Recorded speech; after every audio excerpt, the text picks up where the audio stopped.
Hello friends, I am Dr. Darshan J. Dave, working as a professor and head in Department of Pharmacology, GMERS Medical College, Gandhinagar, Gujarat.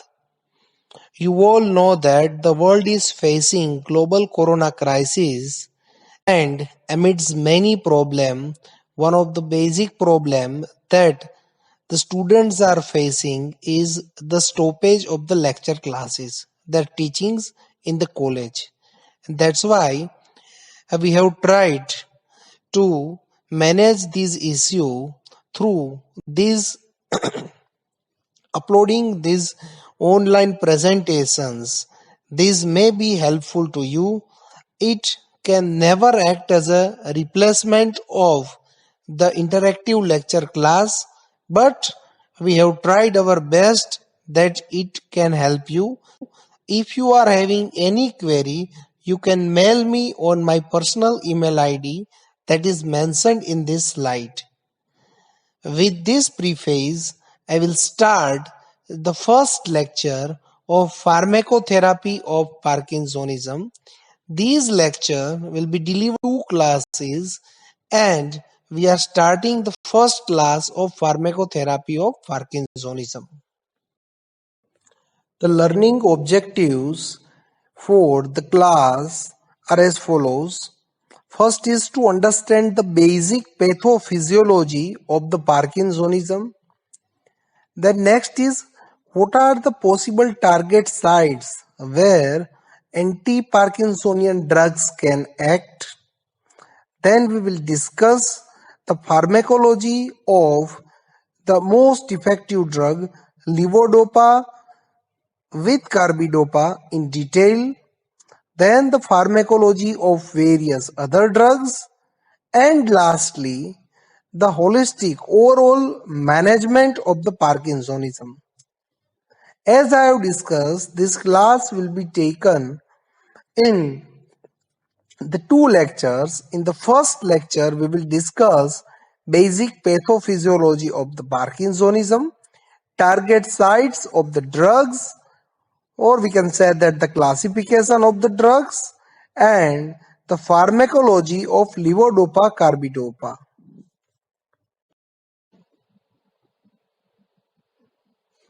Now, when you look at this slide or when you go through the textbook, you will find the two terminologies.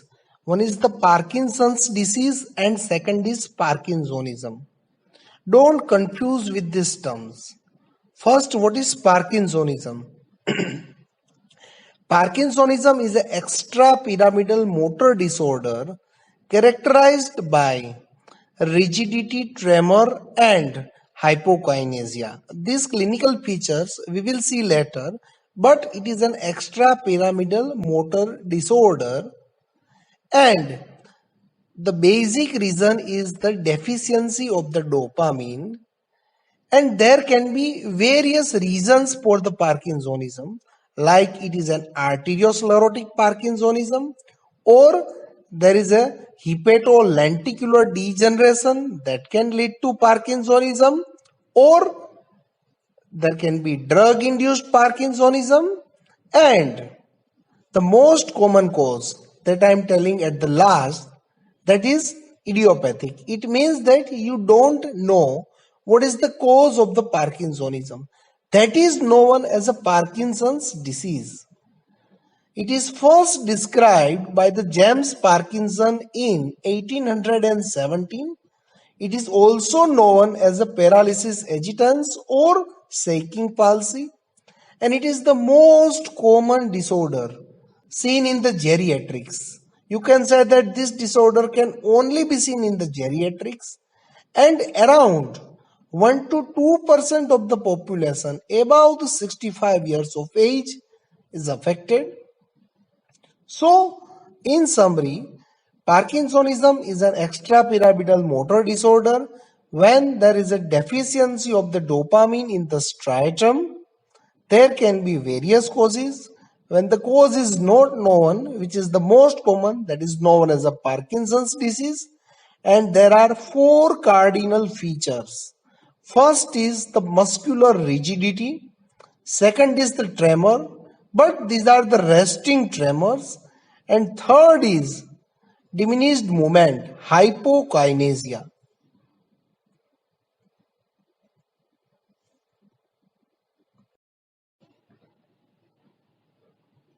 Now, in addition to the three characteristic features that we have seen, muscular rigidity, tremor and hypokinesia, there are various other secondary manifestations of the disease also. These are as follows. One is the micrographia. It means a very small handwriting that you can see in the slide. Hypomimia, decreased facial expression. You can see that the patient is having a mask like face, no expression at all. Hypophonia, very soft speech. And in addition to this, because of the muscular incoordination, there is an unclear pronunciation which is known as a dysarthria and dyspnea. This is seen as in a very late phase of the disease, where because of the extreme muscular rigidity, patient is facing difficulty in the breathing also. Later on the breathing will be so much difficult, it may lead to respiratory infection, and it is one of the most common cause of death in the Parkinsonian patient also.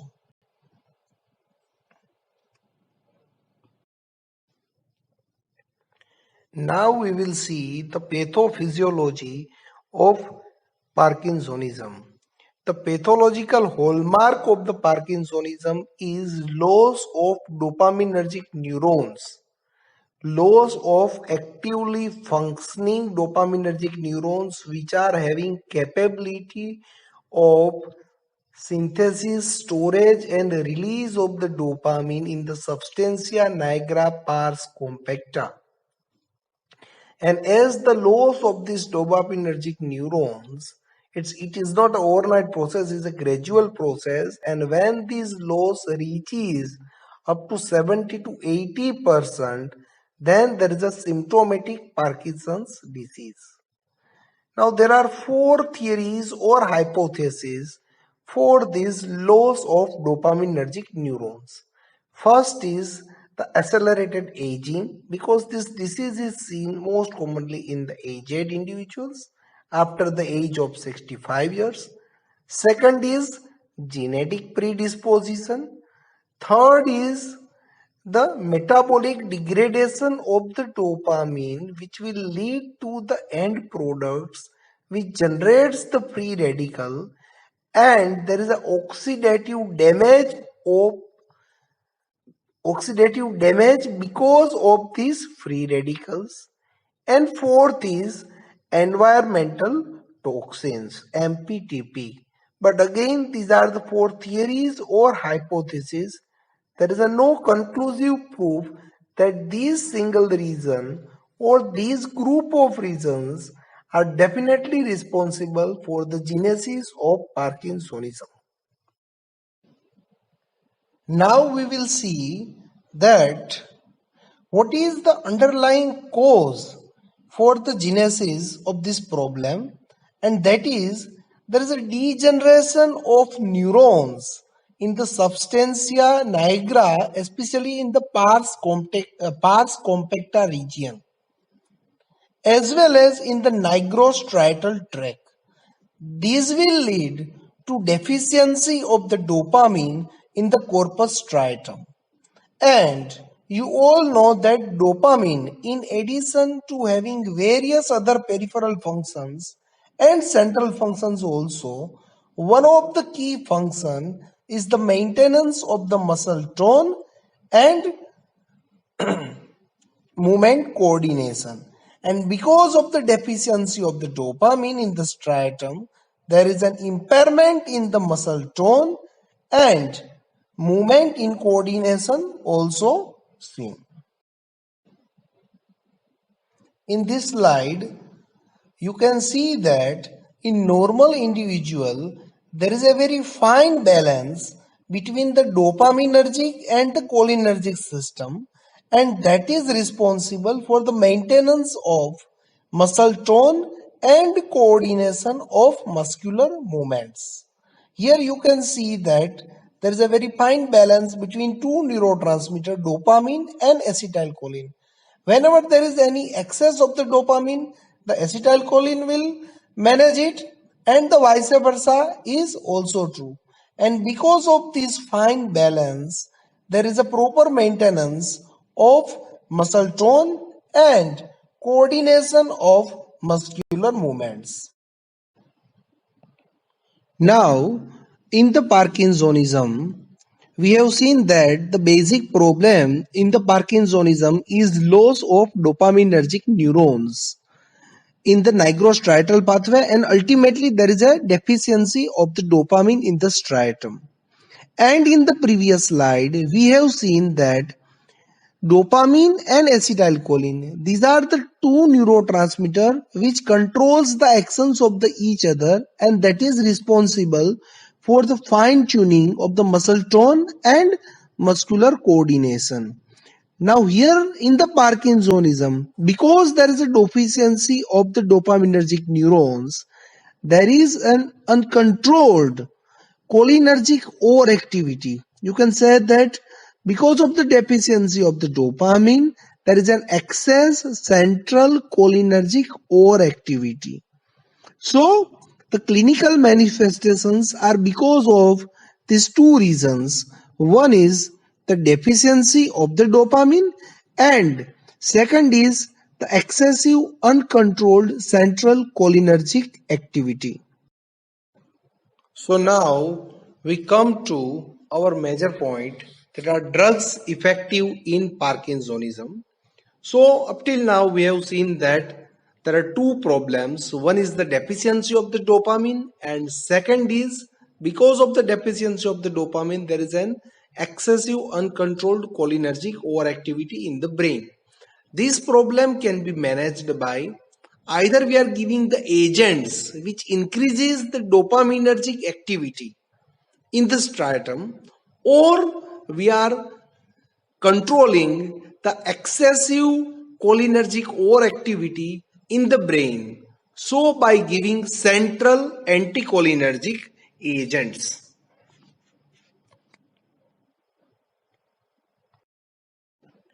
So from this discussion, you can obviously come to a conclusion that in the Parkinsonism there is a deficiency of the dopamine, and dopamine is available in the ampule. You have already learned in the autonomic nervous system that dopamine, it can be used in the cardiogenic shock. So why not to give dopamine directly and go for the other agents that increases the dopamine level? Any one of you are having any answer? Because the dopamine is available in the ampule form. The reason is that in Parkinsonism there is a deficiency of the dopamine in the brain, and unfortunately dopamine cannot cross the blood-brain barrier, and that is why we have to give a agent or the precursor of the dopamine which crosses the blood-brain barrier, and later on it is converted into the dopamine. So now we come to the possible anti-Parkinsonian agents, and among these the one group is the drugs that increases the dopaminergic level in the brain.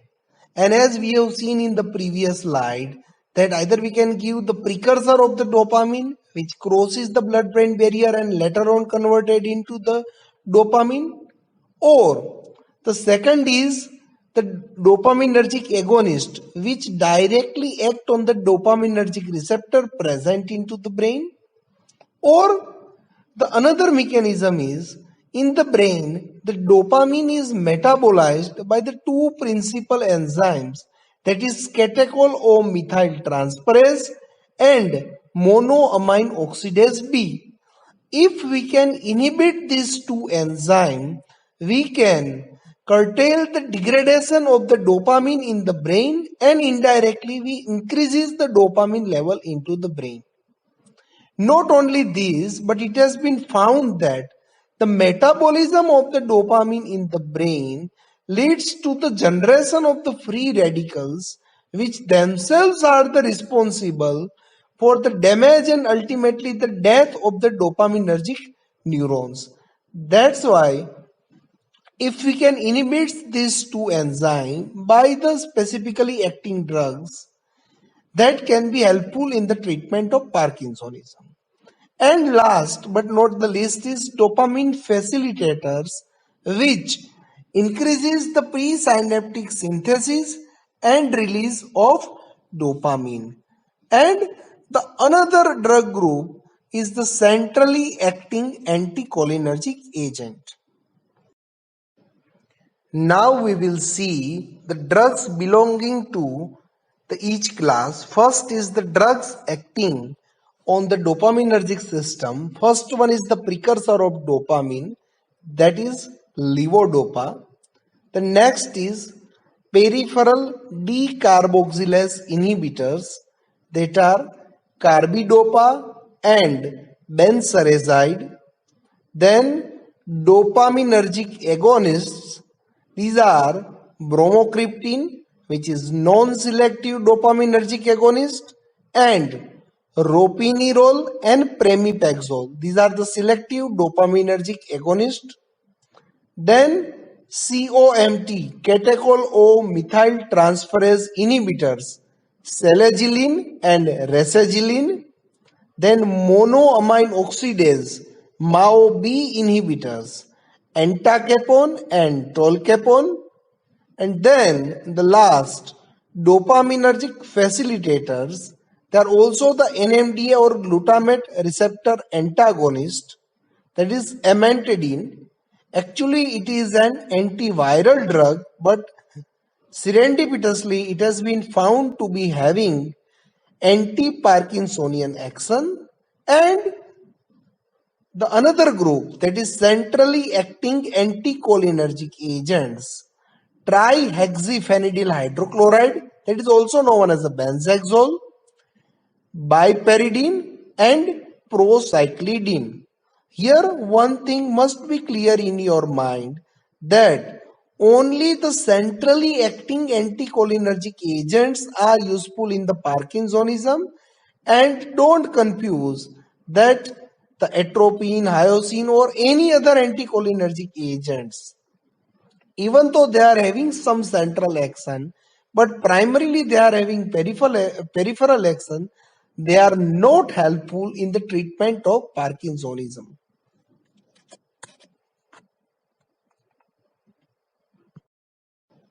Now the same thing we can revise in another fashion. If you can see in the slide, there is a blood-brain barrier.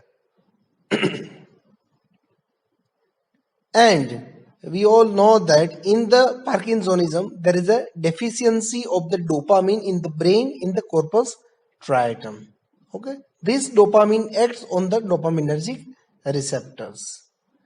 Now, after acting on the dopaminergic receptors, as we have discussed, the dopamine is metabolized by the monoamine oxidase B and catechol O methyl transferase enzyme into its metabolic degradation products. Now the first agents, that is, as the dopamine cannot cross the blood-brain barrier, we have to give the agent that can crosses the blood-brain barrier, that is Levodopa.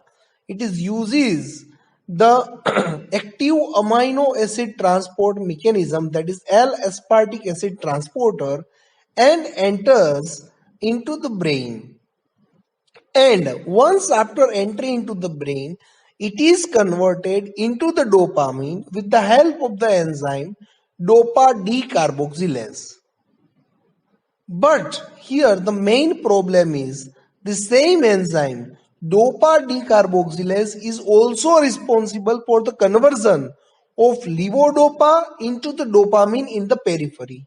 And as I have already mentioned that dopamine is having multifaceted action.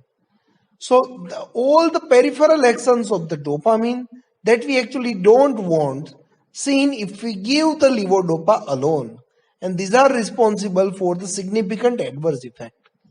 But this can be managed by carbidopa and benzerazide. These are dopa decarboxylase inhibitor. But the question come in your mind that if these agents inhibit the dopa decarboxylase, then the sole purpose of using levodopa into the Parkinsonism is lost, because levodopa is converted into the dopamine in the brain by the same enzyme dopa decarboxylase. But fortunately, these two agents, carbidopa and benzodiazepides, these are the only extracerebral dopa decarboxylase inhibitors, also known as an peripheral dopa decarboxylase inhibitors. It means that they inhibit only the conversion of levodopa to dopamine in the periphery and not into the brain. So major amount of the levodopa enters into the brain and then it will be converted into the dopamine. So by looking at this, the combination of the levodopa and carbidopa solves the majority of the purpose. Now this levodopa is also metabolized by the catechol-methyl-transferase in the periphery also. So the another target site is the COMT, catechol-methyl-transferase inhibitor. Tolcapone is an centrally acting drug as well as peripherally acting, while the entacapone only peripheral COMT inhibitors. Now, if the drug is acting both centrally as well as the peripherally and inhibit the COMT enzyme, it is having dual advantage. You can see that it is very obvious if we can decrease the metabolism of dopamine by COMT in the brain, the level of the dopamine in the brain is increased. But additionally, if we can also inhibit the peripheral metabolism of levodopa by COMT, then we can increase the amount of the levodopa enter into the brain, and that eventually increases the level of the dopamine in the brain. So these are the two agents, entacapone and tolcapone, which are COMT inhibitors. And the last is the drugs which inhibit the MAO-B enzyme, monoamine oxidase B enzyme. Remember that there is a group of the enzyme monoamine oxidases. These are responsible for metabolism of the various other natural substances, neurotransmitters, but we want only the selective inhibition of MAO-B that is responsible for the degradation of dopamine. And these drugs are selegiline and rasagiline. Now, there are certain other drugs which directly act on the dopaminergic receptors, and they causes the synthesis, storage and release of the dopamine from the surviving dopaminergic neurons. And these are the bromocriptine, pergolide, pramipexole and ropinirole. Then we have seen another drug group, that is a dopamine facilitator, which increases the presynaptic synthesis and release of the dopamine, and additionally they act by the NMDA or glutamate receptor antagonist. And the another drug group is centrally acting anticholinergic agent, that is trihexyphenidyl hydrochloride, benztropine, piperidine. So this is the another way by which you can remember the possible target site of the drugs which are used in the treatment of Parkinsonism. Now we will see the pharmacology of levodopa.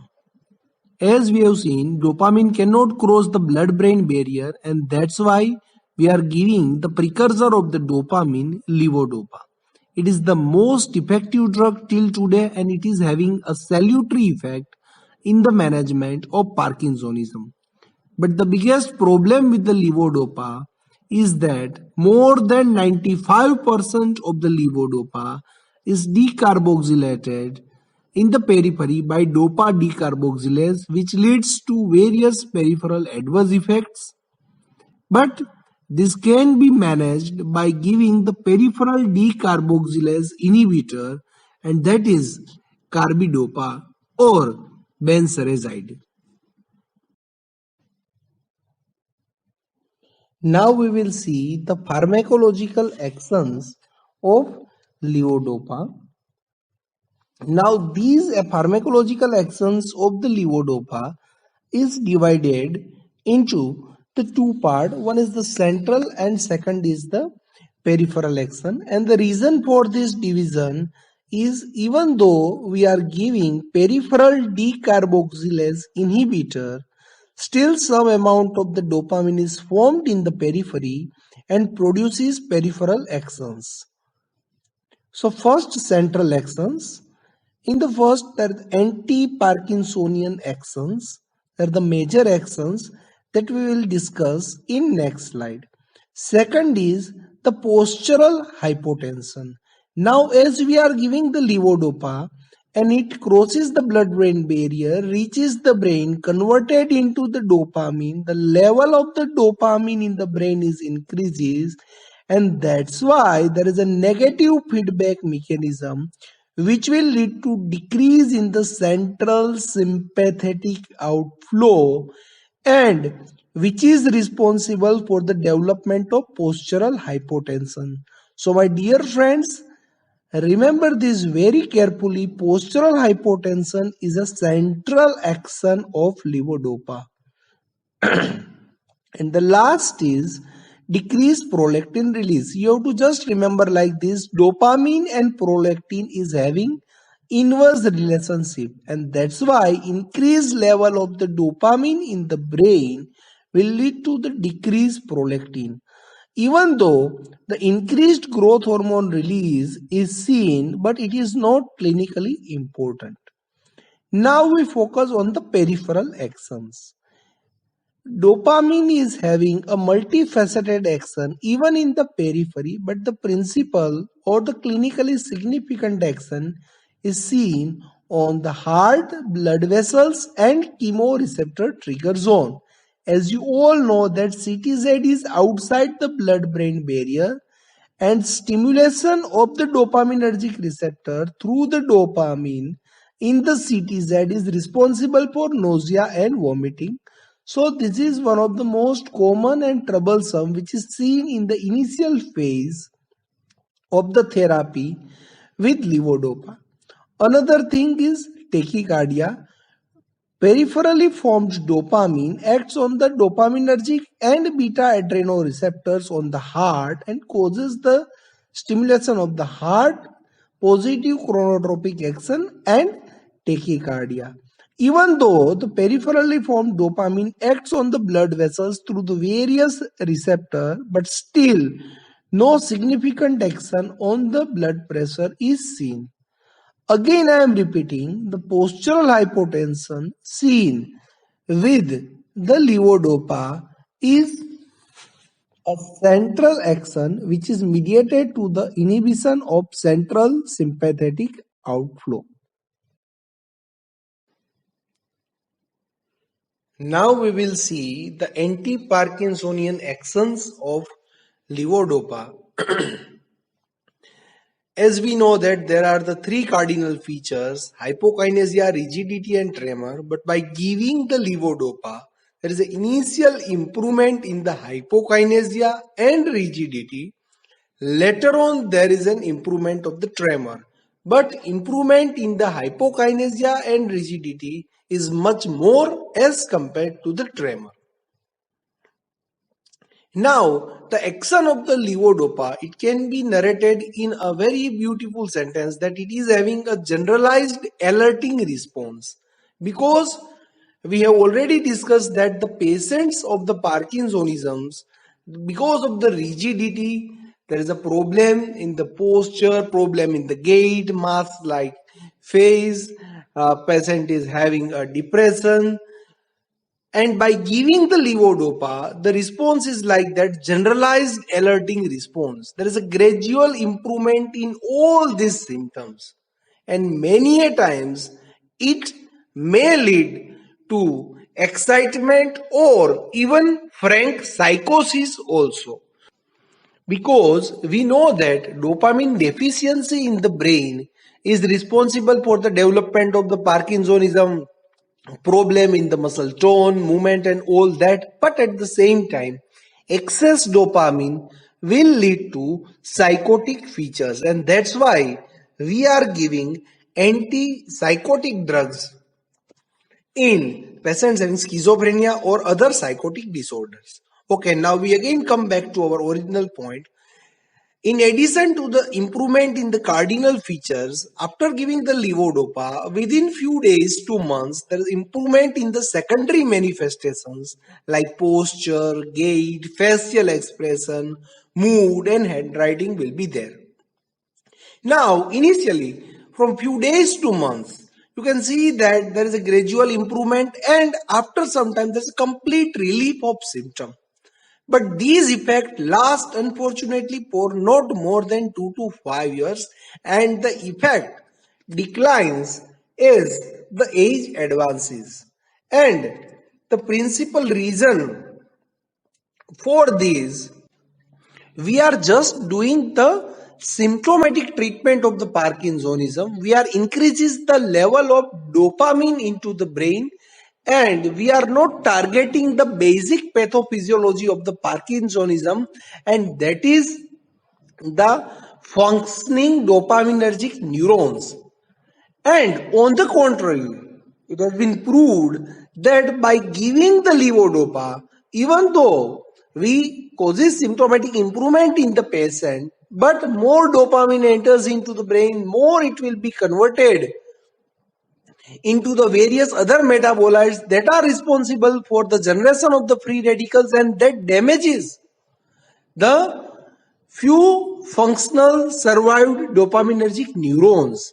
So it has been also proven that by giving the levodopa, we are actually hastening the progress of the disease. Now, about the pharmacokinetics of levodopa. Levodopa is rapidly absorbed from the small intestine via the active transport process for the aromatic amino acids. And the 1 to 2% of the levodopa that enters the brain, that is through the amino acid carrier mediated active transport through brain capillaries. Plasma half-life of the levodopa is 1 to 2 hours, and one very important point you should remember is pyridoxine acts as a cofactor for the peripheral decarboxylation. It means that it hastening the peripheral decarboxylation of levodopa. So any patient of the Parkinsonism who has been treated with the levodopa, if we are giving pyridoxine for some other purpose, there can be a reversal action seen.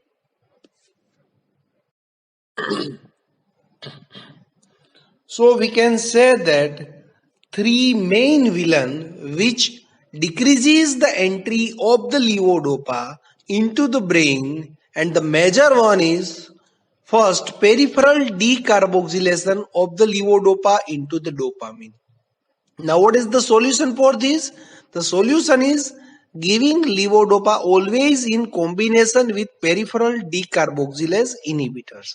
Second, slow gastric emptying. Why slow gastric emptying?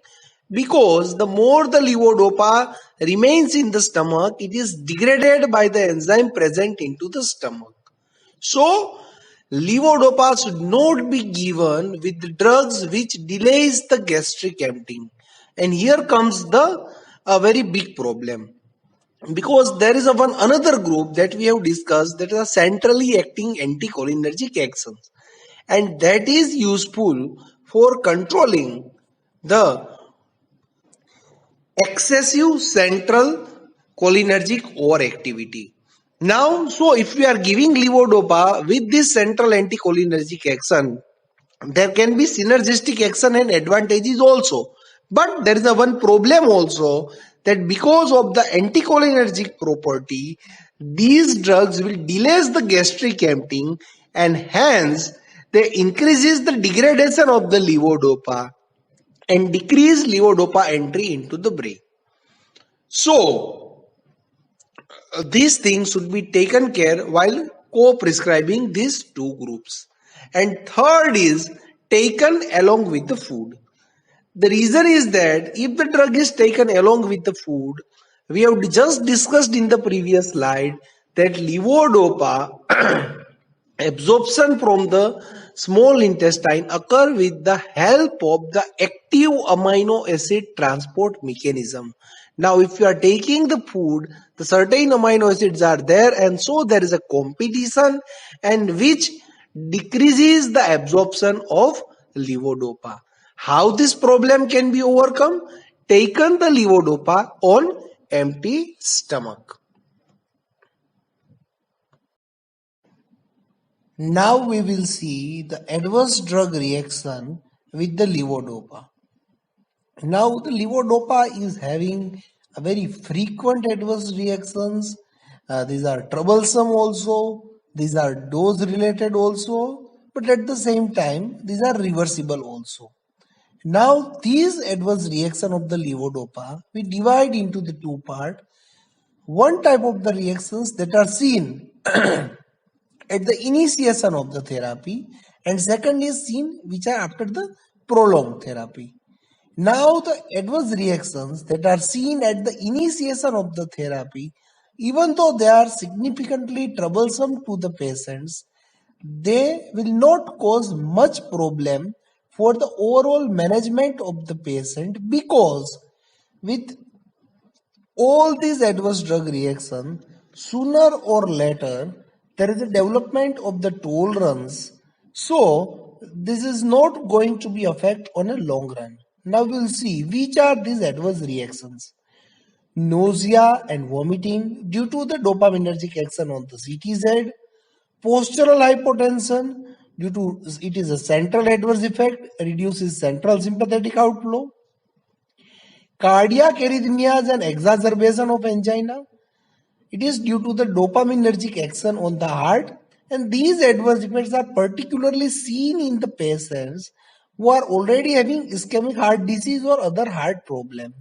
And last is altered taste. But again I am repeating that tolerance develop to majority of these adverse effects, and they are not going to be troublesome in a long run. The major problem is the adverse effects that are seen after 2 years, and these adverse effects, they are gradually increasing as as we prolong the therapy with the levodopa, and no tolerance developed to this effect. On the contrary, these adverse effects are gradually increasing, and ultimately either you have to reduce the dose or you have to switch to some other agents.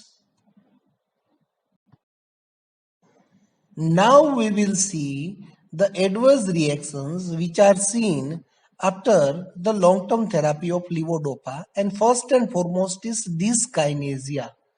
It is a dose-related adverse drug reaction, and it means that if you increase the dose, these adverse effect will be increased, and because of this you cannot provide the optimal dose which is required for the patient.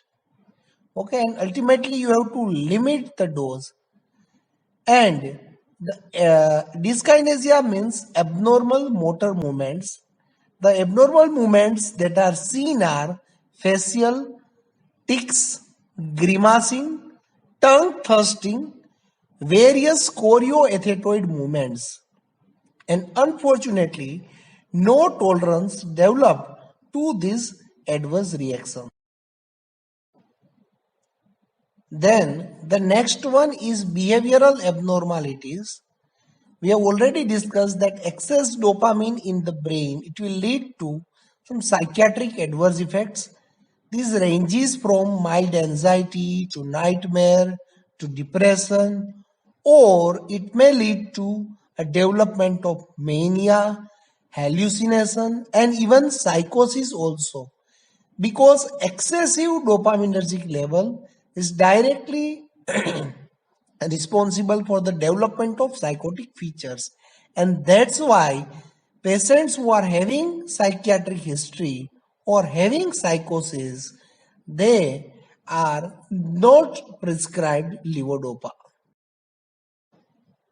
Then the last adverse effect which is seen after 2 to 5 years of the therapy is the fluctuation in the motor performance. Now understand this. Why we have given the dopamine? Because to manage the disturbance in the muscle tone and muscular coordination.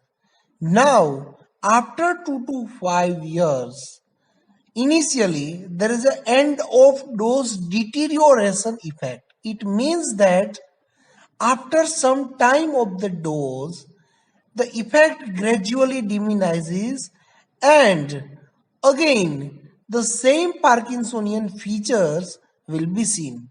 Okay, and it will remain for some period of the time, and then it will ultimately progress to on-off phenomena. Now what do you mean by on-off phenomena? Simply understand like switch on and switch off. Switch on means the effect will be there, and switch off means effect will not be there.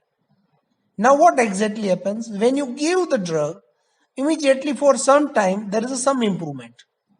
And when there is no presence of the drug, again there is not even a slightest benefit. Okay. So the momentary generation of the dopamine produces the action and then the effect lost. What it indicates?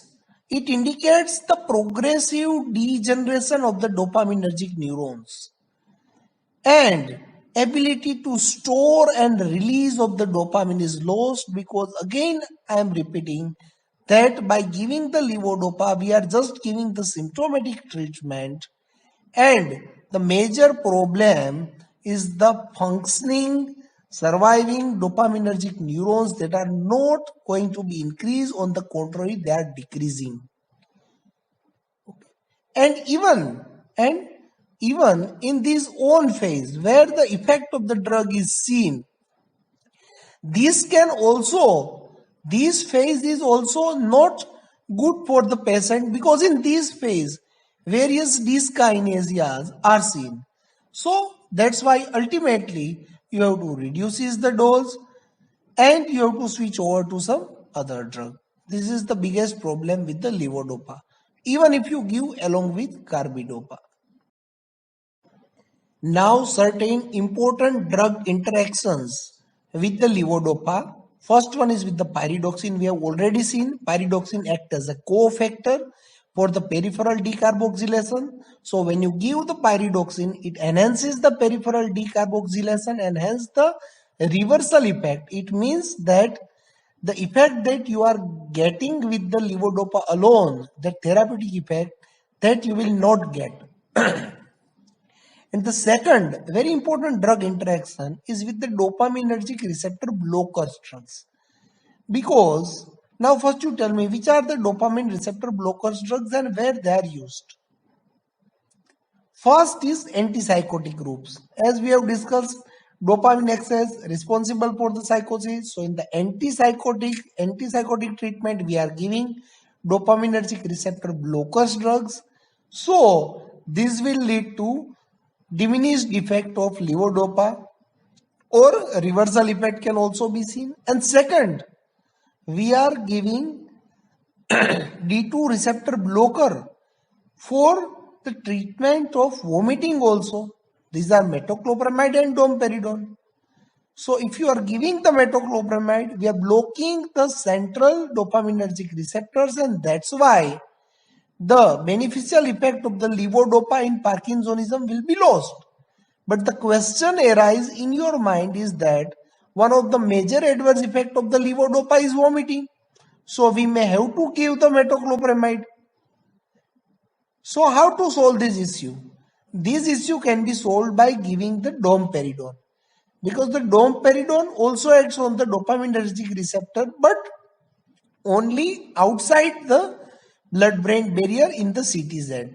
So it can control the vomiting, but at the same time, it will not jeopardize the beneficial action of levodopa. And the third action we have already discussed, that's why I have not mentioned over here, that levodopa along with the central anticholinergic agents, the absorption of the levodopa, it will be delayed and the degradation of the levodopa will be more, and that's why less amount of the levodopa enters into the brain.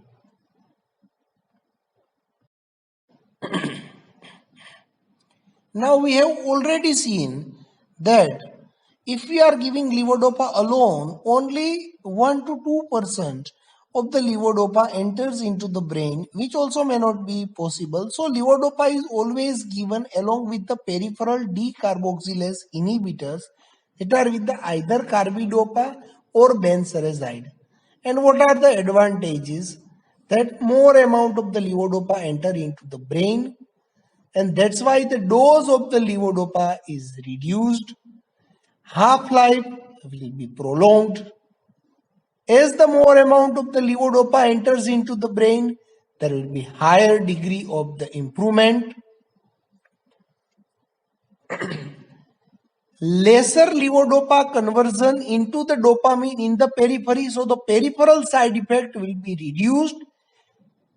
Inhibition of the pyridoxine reversal will be there, and because of the more sustained availability of the dopamine in the brain, it minimizes the on-off phenomena. So these are all the advantages, and that's why there is no doubt levodopa is always given with the carbidopa, and it is a WHO approved rational fixed dose combination. The dose we will see in the next slide, but you have to take care of certain points, that these combinations are having certain disadvantages or limitations also. Which are these? You just think. We are giving carbidopa or we are giving peripheral decarboxylase inhibitor, so the more amount of the levodopa enters into the brain. So not only the beneficial effects, but the adverse effects of the levodopa that are seen in the brain, it will be increased. Which are these adverse effects? Involuntary movements, dyskinesia. Second is behavioral abnormalities. And third is postural hypotension.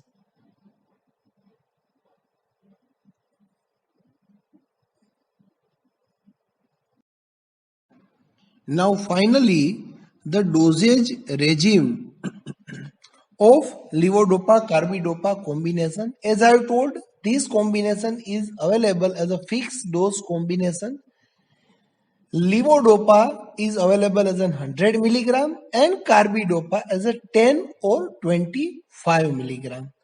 The optimum dosage of levodopa is ranges from 400 to 800 milligram per day, and that of carbidopa ranges from 75 to 100 milligram per day. So as per the availability of the tablet, it has to be given 3 to 4 times a day in divided doses.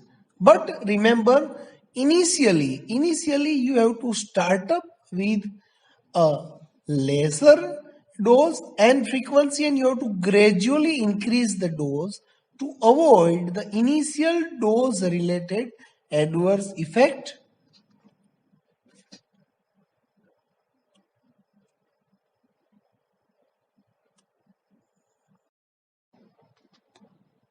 So this is all about basic pathophysiology of Parkinsonism, possible target sites of the drugs, or in the another way, the classification of the drug, pharmacology of the levodopa and levodopa carbidopa combinations. Hope you have liked this lecture. If you are having any query, you can ask me on my email address.